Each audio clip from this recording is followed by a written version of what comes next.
पाकिस्तान के बॉलर्स ने जिस तरह अप्लाई किया खुद को और जिस तरह खेला, तो शाहीन शाह ने हेजलवुड की जगह, Shaheen Shah has come on the top now.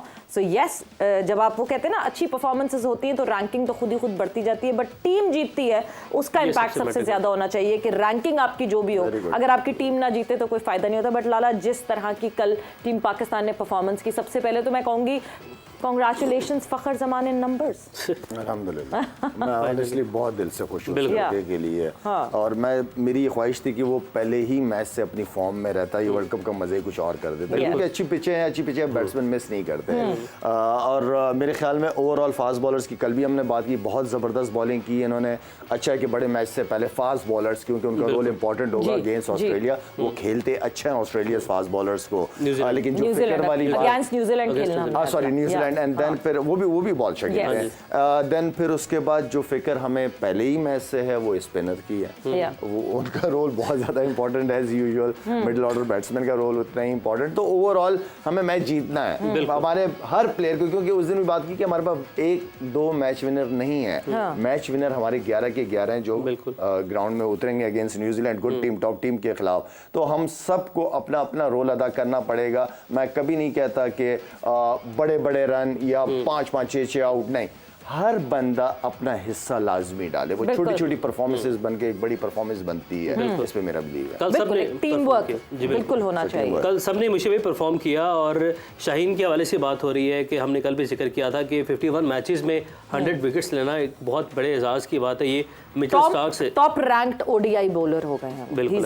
हम सबको इसका क्रेडिट जाता है, हम सब प्राउड फील करना चाहिए being a Pakistani, you know, like ये हमारे लिए बड़ी ऑनर की बात है। जितने भी अवाम है जो एक्स क्रिकेटर्स हैं उनके लिए बड़ी खुशी की बात होती है कि हमारा पाकिस्तानी रैंक में नंबर 1 हुआ है। और ये उसका हार्ड वर्क है शाहीन का, he is very passionate guy, you know, उसने बड़ी जान से क्रिकेट खेलता है। जो मर्जी क्रिकेट, आप जो से मर्जी गेम हो, मैच अगर आप 10 रन चाहिए और 50 ओवर पड़े हैं, वो फिर भी जान मार होता है। ये एटीट्यूड ना बच्चों को लिए बहुत ज़रूरी है, ऐसे रोल मॉडल चाहिए हमें। और दूसरी खूबसूरत चीज़ कल जो हुई है, बाबर आजम का इंटेंट। आपने कल देखा आउट हो गया, does not matter, that's why people will be very happy, because out तो वो जल्दी हो गया। He was not thinking about his runs, he was thinking about team. That is quality. और जो शाहिद बात कर रहा है फ़खर की, क्यों गैप दिया ना, हम बार बार इस प्रोग्राम के तवस्सुल से बोल रहे थे कि give him a break, he needs break. We know as a sportsman, as a cricketer, some time जब आपका फेलियर चल रहा होता है और आपको टेक्निकली थोड़ी सी इश्यूज होते हैं तो वो प्रोग्राम लंबा हो जाता है आपका। Some time you need 1 week 2 weeks break. आप ड्रेसिंग रूम में बैठते हो, थ्रो डाउन प्रैक्टिस कर रहे होते हो, चीज़ों को देख रहे हो, तो फिर आपके अंदर हंगर दोबारा पैदा होना शुरू कर देता है, फिर बंदा अपनी स्ट्रेंथ को याद करना शुरू कर देता है। इसलिए वो ब्रेक की वजह से आप देखें फ़खर ऐसा नहीं खेलता था जब कल वो खेला, बहुत शुरू में खेलता था। अब वो क्या कर रहा था, बीच में आगे कोशिश करता था बारी लेने की। बारी लेने उसकी स्ट्रेंथ नहीं है, उसका जाके इंटेंस चौके छक्के मारना उसका वो उसकी स्ट्रेंथ थी। And I think I am glad to see, as Shahid said, we are very happy कि he is back, and when he back he take the game away from anyone. But जहाँ बात कर रहे हैं हम फ़खर जमान की, क्या एक और एडवांटेज फ़खर जमान को हुआ, अपने ओपनिंग पार्टनर का एडवांटेज। बिकॉज इनिशियली जब फ़खर जमान खेल रहे थे और जब फ़खर जमान भी स्ट्रगल कर रहे थे, दूसरी तरफ इमाम भी स्लो खेल रहे थे, तो दोनों के ऊपर वो प्रेशर आ रहा था और दोनों एक दूसरे को कॉम्प्लीमेंट नहीं कर पा रहे थे। कल जिस तरीके से दोनों ने एक दूसरे को कॉम्प्लीमेंट किया है, फ़खर ने अगर एक छक्का मारा तो थोड़ी देर बाद अब्दुल्ला ने भी छक्का मारा। इट वॉज लाइक एक दूसरे के साथ प्रॉपर कॉम्प्लीमेंट किया जा रहा था। फ़खर ईज आउट हुए तो अब्दुल्ला भी ईज आउट हुए। ये जो टेंडम में उन्होंने कल बैटिंग की है, एक बहुत बड़ा जो है एक टेस्टमेंट था कि आपको फिर पेयर्स फिर इसी तरह ढूंढ लेने चाहिए कि जो एक दूसरे को कॉम्प्लीमेंट कर सकें। कि कितना इंपॉर्टेंट होता है एक पार्टनर का दूसरे को कॉम्प्लीमेंट करना। कल जिस तरह ने अब्दुल्ला शफीक, कल जिस तरह फ़खर जमान को अब्दुल्ला शफीक ने पार्टनर किया, ये टाइम लगता है इस पे, ठीक है, जिस तरह आमिर सुहेल और सईद का था। अब इसकी मैच्योरिटी होती है, लेकिन इन दोनों की आपने एक चीज़ देखी, फ़खर ऊंचा खेलने वाला है, ये वी में खेलने वाला है, ये अपने आप को सोलिडिफाई करता है और ये बड़ी सेंसिबल शॉट्स खेलता है। वो चाइनीज़ क्रिकेट नहीं खेलता ये। दूसरा, उसको एक मौका मिल जाता है कि उसके साथ एक अच्छा एंकर है, इसके अंदर आपकी एक मेंटल रेपो बन जाती है।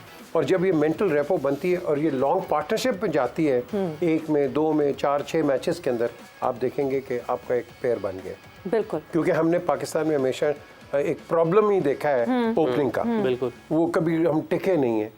अगर टिक जाता है, मिडल ऑर्डर फेल हो जाता है। बिल्कुल, मुश्ताक ने एक बड़ी टेक्निकल बात की, लोगों को कईयों को समझ नहीं आई। हम हमेशा कहेंगे कि बाबर रन्स करे, हमेशा, लेकिन कई दफ़ा ये होता है कि जब वो नहीं करता है ना, दूसरे को एक मौका मिलता है आके अपने आप को कंसोलिडेट करने का, और उसमें एक आपकी बैटिंग रोटेशन शुरू हो जाती है। क्योंकि कई लड़कों को मैच प्रैक्टिस नहीं मिलती, net practice is different comparing to match practice. PG Mir साहब जल्दी भी बन जाते हैं रन्स, बिकॉज बाबर स्लो खेलता है, बाबर के स्ट्राइक रेट का वो इशू। अलग बात है। मैं फ्रॉम अ टीम पर्सपेक्टिव बात कर रहा हूँ। फ्रॉम अ टीम पर्सपेक्टिव हमने तो 11 लड़कों को देखना है ना, हमने तो सारी उम्र बैंक नहीं करना कि बाबर नहीं मैच जिताना है जी। हमें तो नीचे से वो शाहीन है, नसीम है, इन लड़कों ने भी तो जितानी है क्रिकेट में। तो हमने लॉन्गर स्ट्रेच देखना है कि ये जो कॉम्बिनेशन है किस तरह जाए। सो जिस चीज को ऐसा ऐसा चांस मिलता रहता है, आप देखोगे कि वो टीम्स लॉन्ग टर्म पे जाती हैं। और अब हमारी टीम जो है वो एक, मैं समझता हूँ एक लेट हुई है मैच्योर, लेकिन मैच्योर हो रही है। क्या हम इतनी जल्दी, can we read so much in this match, because हम जिस तरह बात कर रहे हैं, Bangladesh team, nothing to take away from the win of Pakistan, but we need to be realistic. और हमें वो जो हम बबल क्रिएट कर देते हैं ना, नंबर वन बबल, उस बबल से बाहर हमें आने के लिए रियलिस्टिक होना बहुत जरूरी है। Lala, Bangladesh is the team of the world cup that is down and out. Bangladesh is not performing at all, अपने पार पे बिल्कुल नहीं। कल जिस तरह शकीब आउट हुए, अपनी गलती थी शकीब की, कोई वो रॉकेट साइंस नहीं थी, कोई ऐसी बॉल नहीं थी। तो हमें ज्यादा ओवरवेल्म नहीं होना चाहिए, बिकॉज अगला मैच हमारा एक बहुत तगड़ी टीम से है। सवेरा, अगर बांग्लादेश और श्रीलंका की क्रिकेट की बात हो ना, तो श्रीलंका ने इम्प्रूव किया है, वक्त के साथ किया है, लेकिन बांग्लादेश की तरफ से मुझे कहीं नजर नहीं है कि कोई अच्छे बड़े मैचेस, कोई अच्छी क्रिकेट जैसे कि अफगानिस्तान को हम देख रहे हैं, तो उस तरह इम्प्रूवमेंट की तरफ नजर नहीं है। एक चीज़, दूसरी चीज़ ये जो पाकिस्तान की बात है, क्योंकि कंटिन्यू कोई इतनी अच्छी परफॉर्मेंसेस नहीं चल रही थी, हारे जा रहे थे, एक ऐसी टीम आई जो ऑलरेडी कोई नज़र नहीं आ रही, जिनकी अपनी परफॉर्मेंस के इतने वो उनको फिक्र थी। पाकिस्तान टीम बांग्लादेश के खिलाफ अच्छी क्रिकेट खेली है, नो डाउट बहुत अच्छी क्रिकेट खेली है, लेकिन क्योंकि पाकिस्तान टीम से हमें एक्सपेक्टेशन बहुत ज़्यादा, बाबर आजम की बात हो रही है, इंटेंट अपनी जगह पे। कल बाबर आजम को नॉट आउट आके मैच ख़त्म करना चाहिए था, ताकि अगले मैच में कॉन्फिडेंस के साथ जाता कि मैं तो लास्ट मैच में नॉट आउट हूँ। मुशीब भाई की बात से मैं एग्री करता हूँ, लेकिन मुशीब भाई की इस बात से मैं एग्री नहीं करता कि वो आउट होके चला गया। आपके साथ खेल रहे एक और प्लेयर, बाबर आजम, आपकी परफॉर्मेंस इतनी अच्छी नहीं चल रही वर्ल्ड कप में, आप कप्तान हो, आप सिंगले डबले करके, सिंगले डबले भी इंटेंट ही है ना यार, तो वो खत्म करके आप नॉट आउट होके जाओ।